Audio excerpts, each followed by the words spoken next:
Hello, this is Susie. Welcome to my podcast.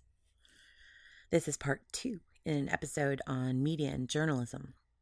In the first episode, I talked quite a bit about the epistemological frameworks that we use to formulate knowledge and beliefs in the most practical ways possible. I talked a little bit about ideas put forth by David Hume and by Bertrand Russell.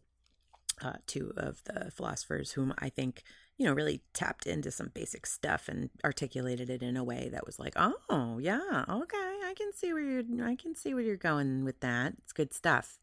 If you don't love dry philosophical dialectic, I don't recommend. Neither one of them are particularly, they're not page turners. They're dry, but they're, in a certain light, they're also really revealing and fascinating and just really pioneering ideas in terms of how people are thinking. And literally, like, how are you thinking? Like, how are you formulating belief? How are you living in the world with that knowledge? How are you communicating it to others?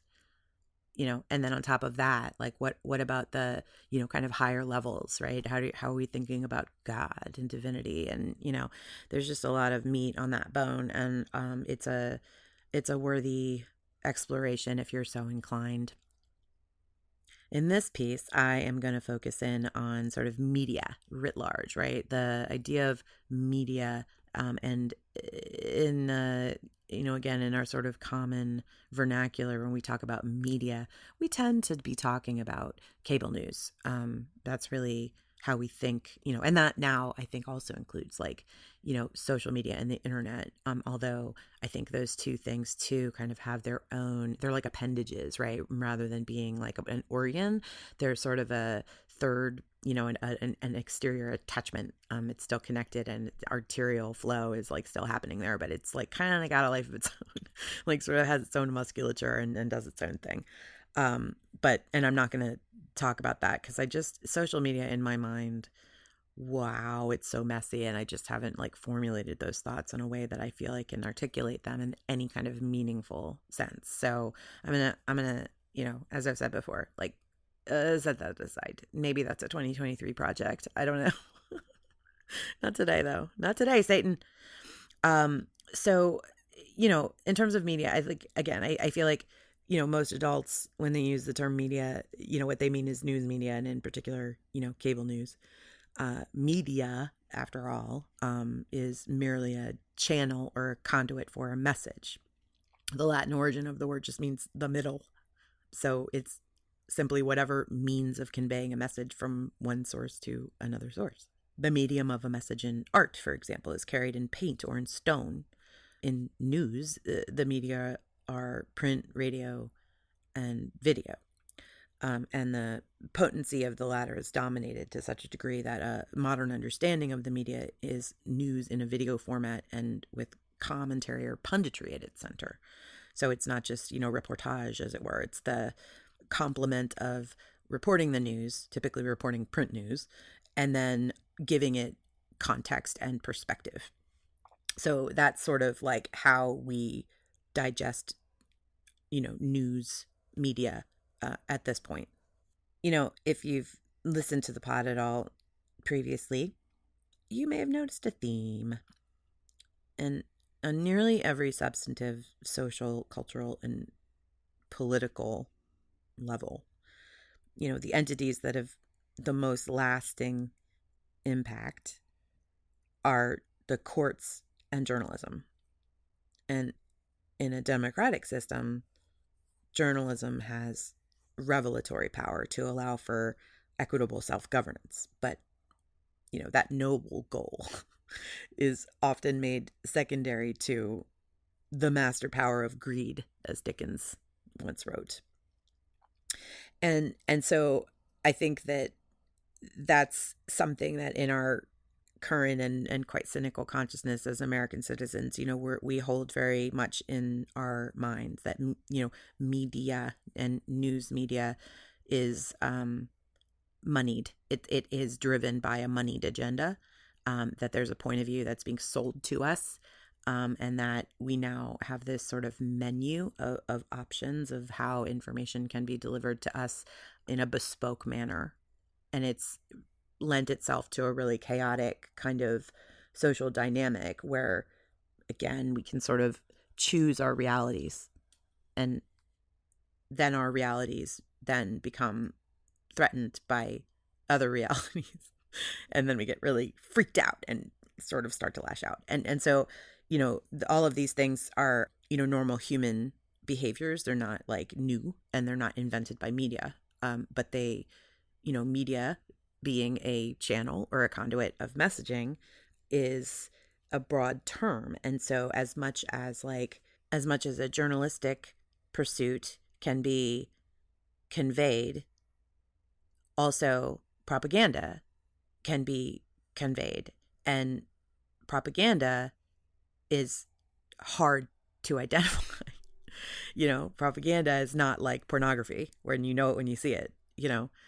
Propaganda is sort of cleverly hidden and disguised, and also it is pointed. It does have agenda. So it's an important exercise epistemologically to kind of understand, right, how agenda can be attached.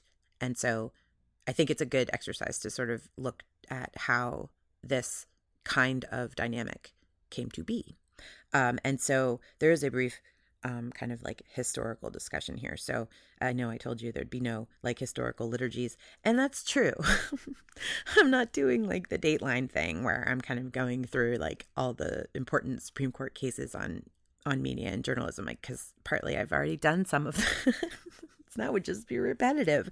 But I am going to talk a little bit about a really interesting time in our history and relating to the news and the media and the cultural responses to that.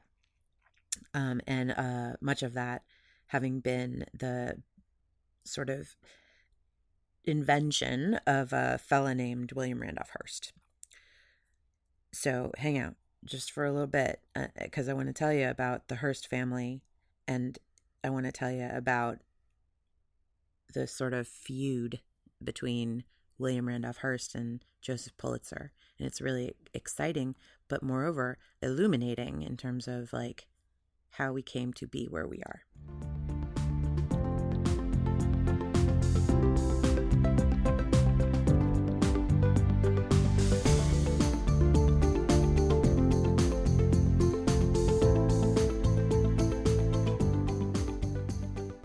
The United States, like much of the world, didn't have a lot of regulatory control over news media. Obviously, the British Empire had some pretty good control over news media. And elsewhere, there just really wasn't news media because there was dictatorial or, monarchic control that sort of, kept a lid on the kind of information that was conveyed to the public relating to state business. And in the United States, in the revolutionary times, obviously there were, under British rule, not necessarily American publications that were allowed to be critical. You would be tried for sedition, for example. But after the revolution, there was a lot of interesting stuff that went down. And a lot of it in sort of the publishing realm and how the publishing realm intersected with the political realm. And in particular, there's a fascinating fella by the name of James Callender, who in the 1790s, he was a pamphleteer, and he just constantly ran afoul of political establishment politicians like Thomas Jefferson and John Adams and Alexander Hamilton. And he was both he was an ideologue in the sense that, he held on to sort of radical democratic notions, but also he was widely disliked because he would use gossip just as easily as he would, quote, investigative journalism to sort of reveal personal and damaging information about political figures. So people hated him, and he also ran afoul of the law pretty often because there weren't, a lot of jurisdictional protections on like free speech, even though it's like in the Constitution. So James Callender at one point published a whole series of anti-federalist attacks that were funded by Thomas Jefferson, which was really, an interesting notion, right? So we've got this, Peter Thiel right, like funding of a messaging through a very poignant and like a figure who drew attention because he knew how to like pull headlines, not unlike your Alex Jones or your Steve Bannon's, right? They had this sensibility of how to garner public opinion and drive ideas, right? He would publish stories that were politically damaging, including damaging to people like John Adams and Alexander Hamilton. And again, much of that funded by Thomas Jefferson up until he was convicted on sedition charges and he had to flee from Philadelphia to Virginia. And at that point, he was later, when Thomas Jefferson was elected president and the Sedition Act was expired and Thomas Jefferson pardoned him. And then he began to publish damaging information about Thomas Jefferson, including the very complicated and insanely problematic sexual relationship that he had with one of his slaves, Sally Hemings, and the fact that he fathered at least one child by her. So, James Callender was one of our first, both gossip reporters and, investigative journalists. And, a lot of what he did because he was poor and in debt and just trying to get by. And then also he was I think kind of a petty bastard. He was blackmailing Alexander Hamilton for a while because Alexander Hamilton was having an affair with his wife.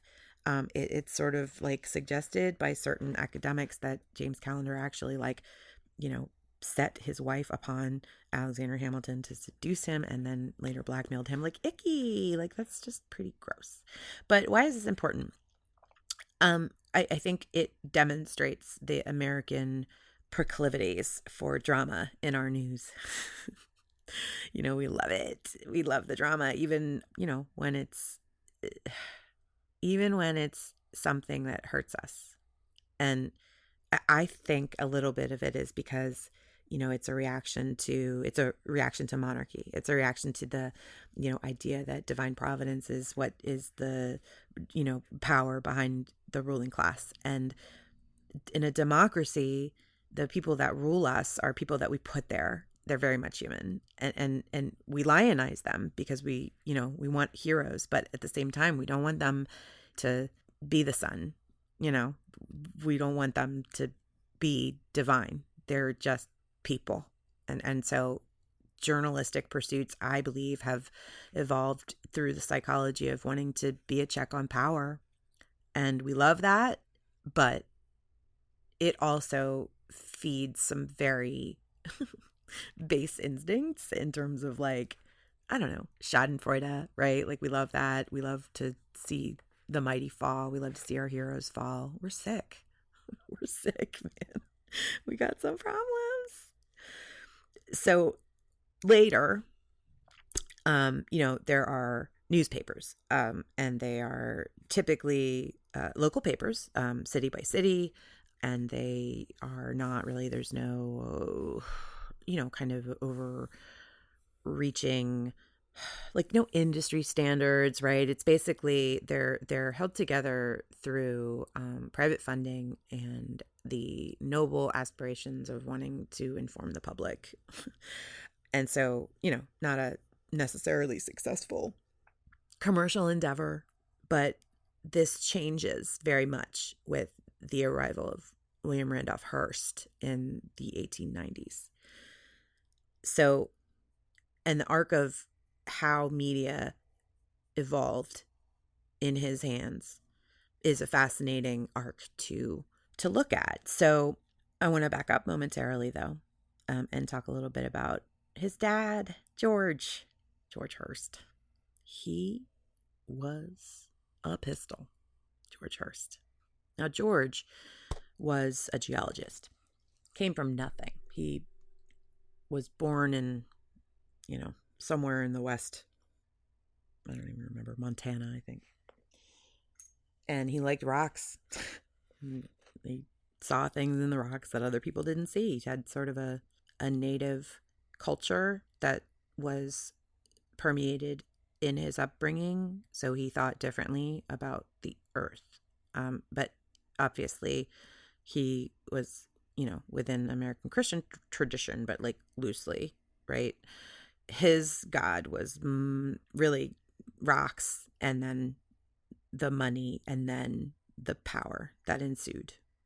So Hearst, George Sr., he made a successful empire through mining and was a ruthless, just very tactical capitalist, and amassed an enormous fortune through gold mines, silver mines, copper mines, nickel.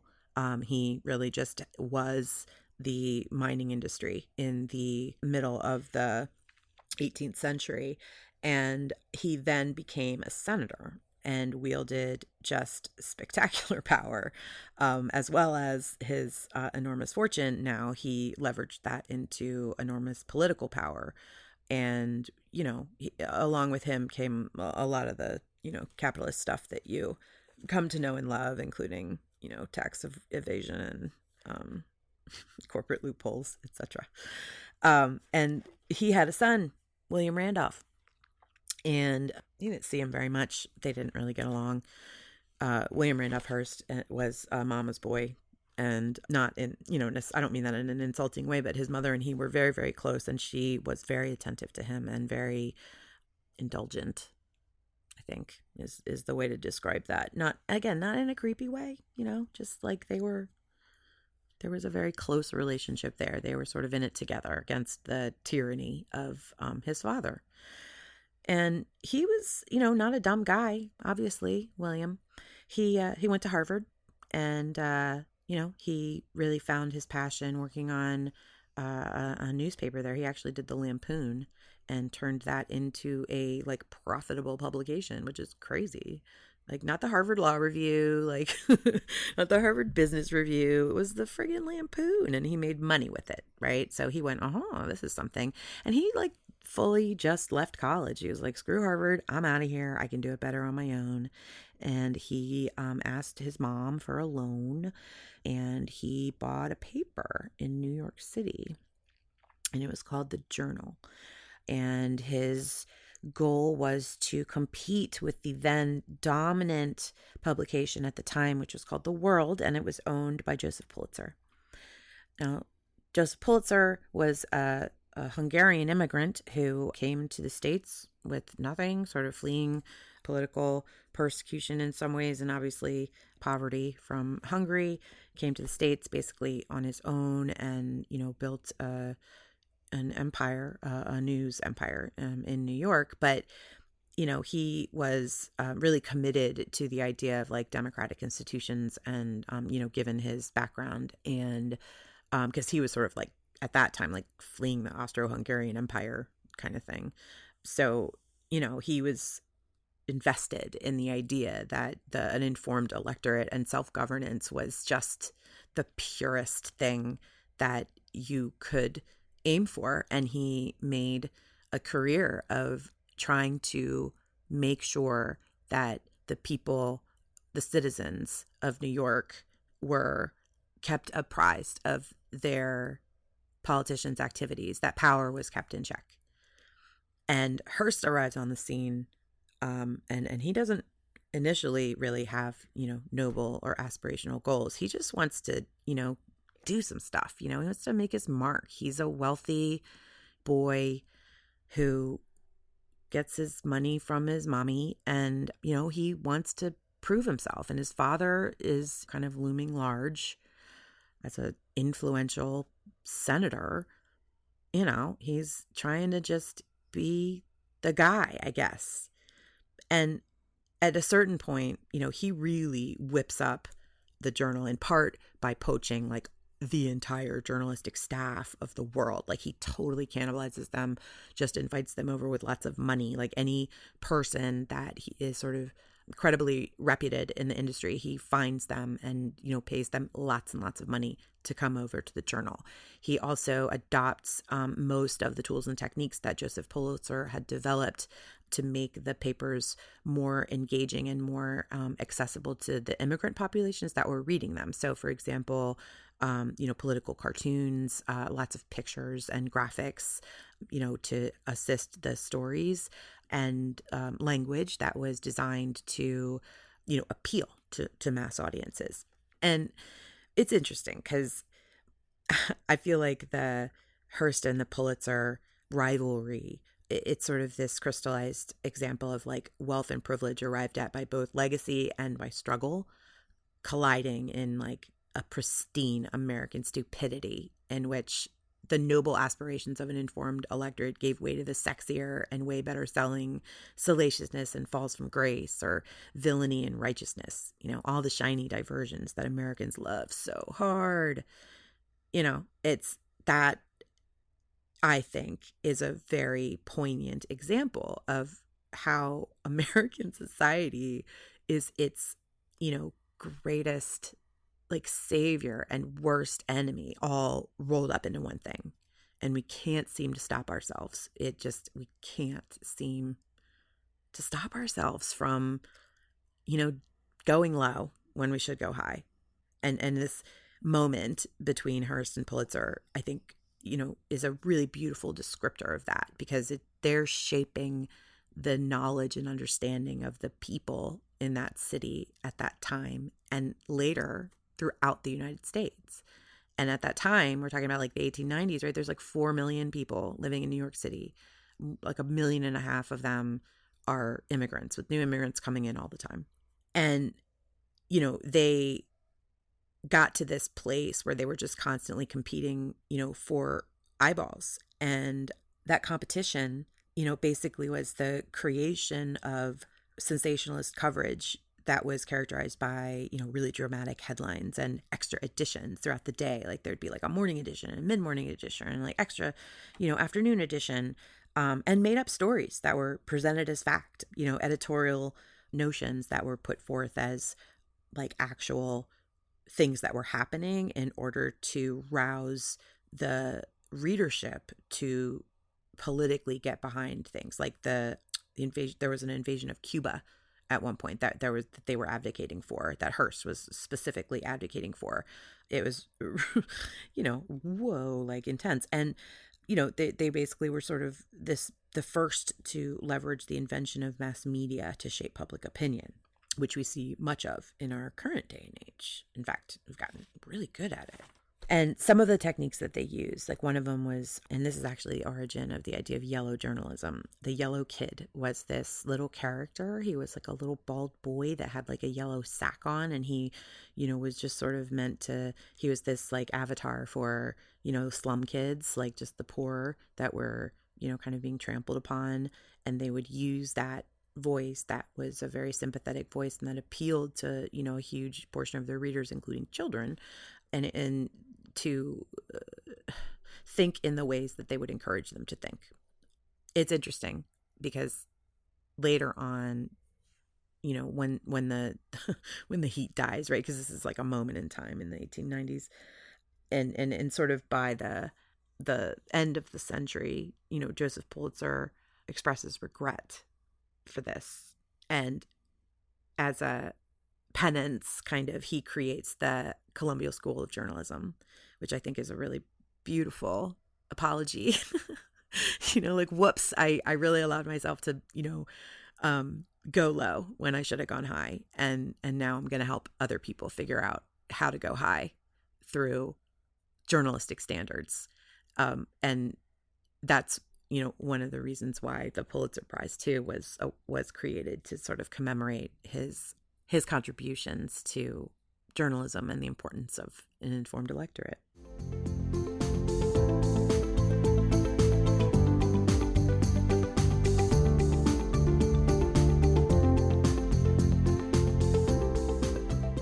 Though Joseph Pulitzer later in his life had some second thoughts about his baser instincts in salacious publishing, Hearst had no such qualms. And he continued to amass a media empire. He was a really smart guy, and he was very savvy. He began to see the emergence of radio, and he started, after he had purchased major newspapers throughout almost every city in America, he then started purchasing radio stations. He later, produced films, including like newsreels and stuff like you'd see. He was massive. The film Citizen Kane was based on him. It was not an accurate portrayal of him, but it was very obviously based on him, including his relationship with his mother, although his relationship with his mother was weirdly characterized in the film, that was very inaccurate. Like, they were very, very close. Up to her death. And even though she dominated his money up to her death, like there was a trust, he had no access to it. Like, he didn't get access to the Hearst fortune until he was like well into his 50s. He had to go and ask his mommy for money anytime he wanted something, which, joy, woof, that's a tough beat if you're a kid of fortune and a person trying to like establish yourself in business as your own person, right? Like, you can sort of see the wheels turning, like why he would need to prove so hard that he could be successful in business, even up to the point that he failed in his mission. Like, he at one point, like, he bought the paper, he bought the journal in New York, not to necessarily be the hero of the people. That wasn't his intention. He just like wanted to make his mark. But like, through that journey, he found a voice and he spoke for the poor. He did speak for workers. He did advocate for labor activities and trust busting and, all the sort of corruption that was happening in Tammany Hall. Like, he, was like one of the first people to call that out, and really, be a voice for the people. And later on, he did run for office.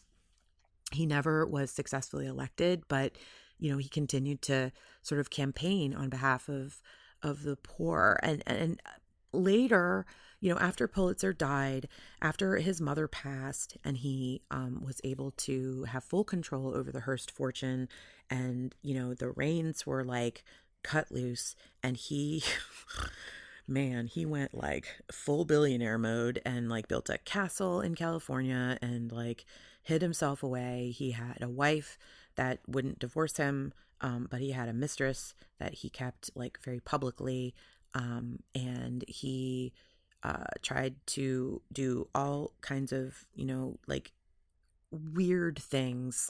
He was super racist. Like, he was just he was a big proponent of the Chinese Exclusion Act and made sure his papers were actively advocating for it. Later, around World War I, he was salaciously bashing Germans. Like, he was in the beginning of World War II, like one of the first people to really, call for Japanese internment. Like, just a really freaking problematic dude, like in every respect.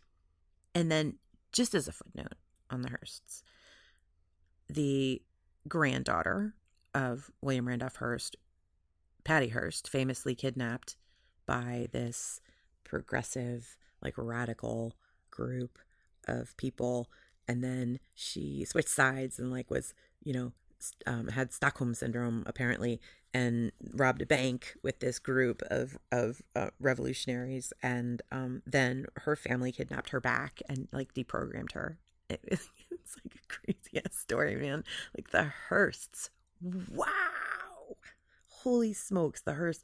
That, I feel like the Hearsts are just a really uniquely American saga. It's epic. It's tacky. It's like, violent. There's so much there that's just like, holy cats. It's incredible. Like, you can't believe it's real, but it's our history. And it's not just, bonkers.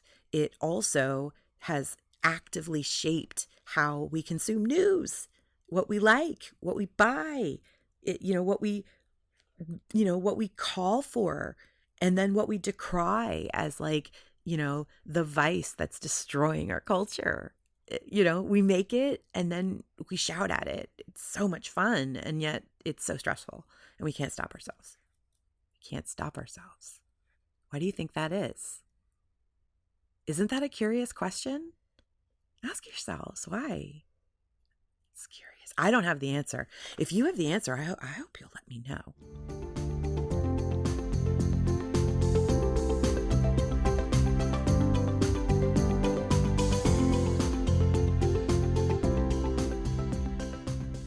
One other interesting little facet of the American news media consumption environment happened in 1968. It was during the Democratic Convention in Chicago in 1968, famous for riots and unrest and contentious battle on the floor of the convention relating to the path to Vietnam and the path in the war in Vietnam, and the ultimate nomination of Hubert Humphrey, followed by the election of Richard Nixon, et cetera, et cetera. But so formative, needless to say, but formative in another way that I find interesting. And I don't know anyone who knows this. So there were two very famous people at the time. Gore Vidal, who was a novelist and a very famous progressive, like he hung around with celebrities and royalty and shit.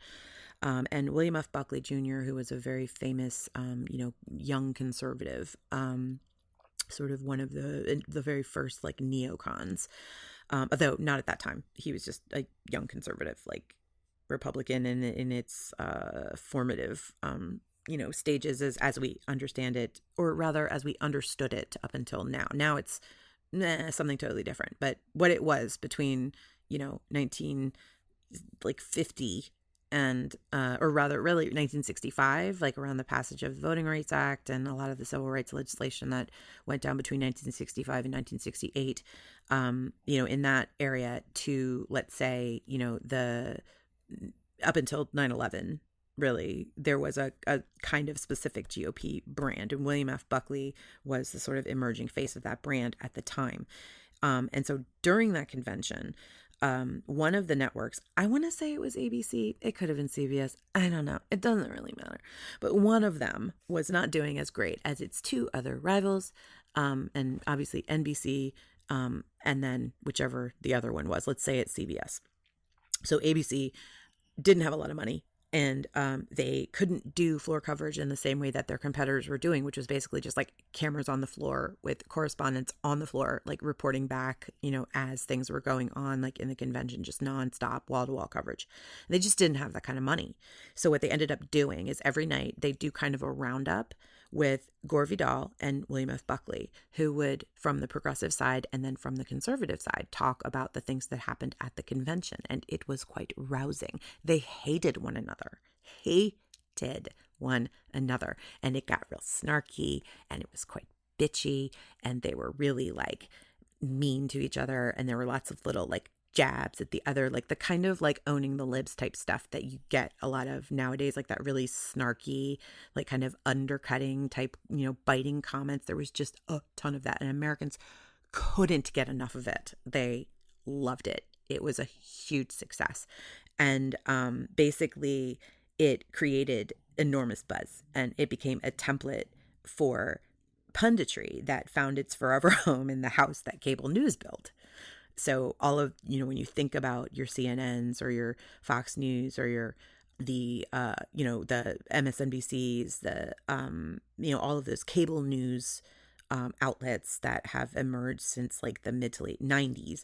And each one of them there's always a panel, and there's always, commentary. And again, they're reporting on the news of the day that's typically derived from print news or from news outlets like, the AP and Reuters. But there's always a commentary or a perspective that's being given alongside it. And now that our news is siloed, it's that perspective has a very narrow lens, and it's directed at a pretty specific audience.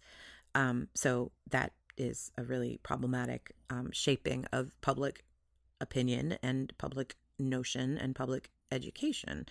And so it is in some ways an erosion of that goal of an informed electorate, right? That nobility of like self-governance being the result of people seeing their elected leaders, what they're doing, holding them accountable for it and speaking their voices.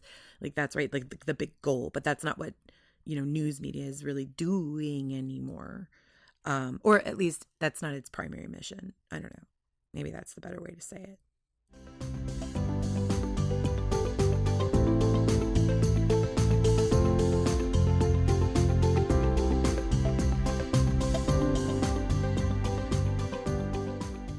In the next bit, I'm going to talk a little bit about journalism and that kind of idea of like individual discernment within that bisected, kind of news media sphere. I mean, I'm not going to like tell you what to do.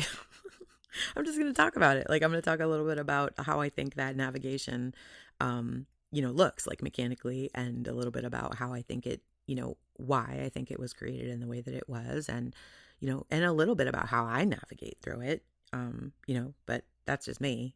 So I certainly can't tell you how to do it. I don't know. Maybe you'll find some wisdom in there. I doubt it. So thank you for joining me on this bit. If you have any comments or feedback, or you'd like to reach out, I would very much like to hear from you. You can reach me by email at Susie Makes Podcast, SUZI Makes a Podcast at gmail.com. Or you can also find me on Instagram at Susie Makes a Podcast. Thank you so much. Please return again in the next bit. It's going to be a lot of fun talking about journalism. Good stuff. We love it. Yes, please. Until next time.